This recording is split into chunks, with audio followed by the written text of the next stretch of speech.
যাবো না, প্রয়োজনে ফখরুল সাহেবের বাসায় গিয়ে উঠবো। কি জায়গা দেবেন? না হলে ঠাকুর গায়ের বাড়ি আছে, ওই বাড়িতে গিয়ে উঠবো।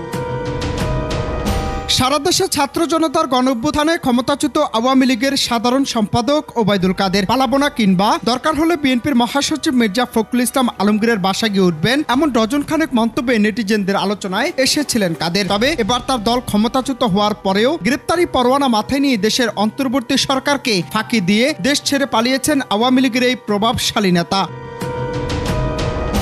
শেষমেশ এক গভীর পরিকল্পনায় আইনশৃঙ্খলা বাহিনীকে ফাঁকি দিয়ে পালালেন ওবায়দুল কাদের। কিন্তু কিভাবে পালালেন এত নিরাপত্তা বেষ্টনী থেকে, সেটা নিয়ে প্রশ্ন জনমনে। তার দেশ ছাড়ার বিষয়ে কি কোনো রাজনৈতিক দল জড়িত নাকি প্রশাসন, সেটা নিয়ে যত জল্পনা কল্পনা। এ নিয়ে কারণ দর্শানোর নোটিশ দিয়েছে আন্তর্জাতিক অপরাধ ট্রাইব্যুনাল। স্বরাষ্ট্র উপদেষ্টা বলছেন, দেশে থাকার বিষয় জানতো না তারা। পুরো বিষয়টি নিয়েই এখন দেশ জুড়ে তোলপাড়, আর তার পালানোর বিষয় নিয়ে সমালোচনা তুঙ্গে।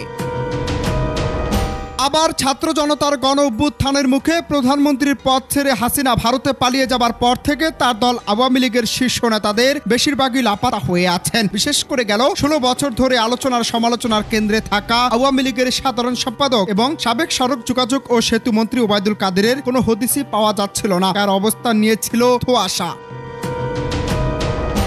তবে অন্তর্বর্তী সরকারের স্বরাষ্ট্র উপদেষ্টা অবসরপ্রাপ্ত লেফটেন্যান্ট জেনারেল জাহাঙ্গীর আলম চৌধুরী গত মঙ্গলবার ঢাকা বিভাগীয় আইনশৃঙ্খলা কমিটির বিশেষ সভা শেষে সাংবাদিকদের প্রশ্নের জবাবে বলেন, সরকার যদি তার লোকেশন জানতো তাহলে সাথে সাথে তিনি অ্যারেস্ট হয়ে যেতেন। যদি এর আগে ওই খবরটা ওনারা আমাদের দিতে পারতো যে উনি ওই জায়গায় লুকে আছে, আমরা অবশ্যই তারা ধরে ফেলতাম। ওই সময় তিনি আরো জানিয়েছেন, পুলিশের মনোবল বেড়েছে, তবে পুরোপুরি কার্যক্রম শুরু করতে কিছুটা সময় লাগবে। যারা পালিয়ে বেড়াচ্ছেন তাদের আইনের আওতায় আনা হবে। সাবেক প্রধানমন্ত্রী শেখ হাসিনাকে দেশে ফিরিয়ে আনার বিষয়ে স্বরাষ্ট্র উপদেষ্টা বলেন, ইন্টারপোলের সহায়তা চাওয়া হয়েছে।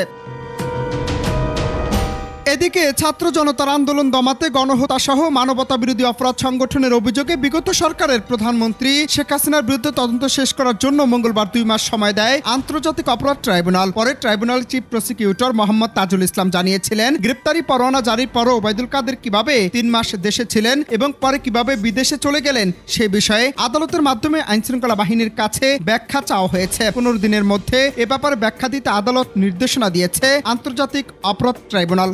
পরোয়ানা জারি হওয়ার পরে বাংলাদেশে কোথায় তিনি কিভাবে ছিলেন, কেন তাকে গ্রেপ্তার করা হয়নি, বা তিনি কিভাবে পরবর্তীতে বাংলাদেশের সীমান্ত অতিক্রম করেছেন, এই ব্যাপারে আইন শৃঙ্খলা রক্ষাকারী বাহিনীর কাছে একটা ব্যাখ্যা চাওয়া হয়েছে এবং সেটা 15 দিনের মধ্যে যাতে এই ব্যাখ্যা দেওয়া হয় সেটা জানানোর জন্য আদালত নির্দেশ দিয়ে। তবে ক্ষমতাচ্যুত হওয়ার পরেও ওবায়দুল কাদেরের মতো একজন ক্ষমতাচ্যুত আওয়ামী লীগ নেতা কিভাবে প্রশাসন এবং সরকারের চোখ ফাঁকি দিয়ে দেশে অবস্থান করেছেন এবং সেই সাথে সরকারের জোরদার নিরাপত্তা ব্যবস্থা ফাঁকি দিয়ে কিভাবে দেশ ছাড়লেন কাদের, সেটা নিয়েও নানান মহলে হাজার প্রশ্ন।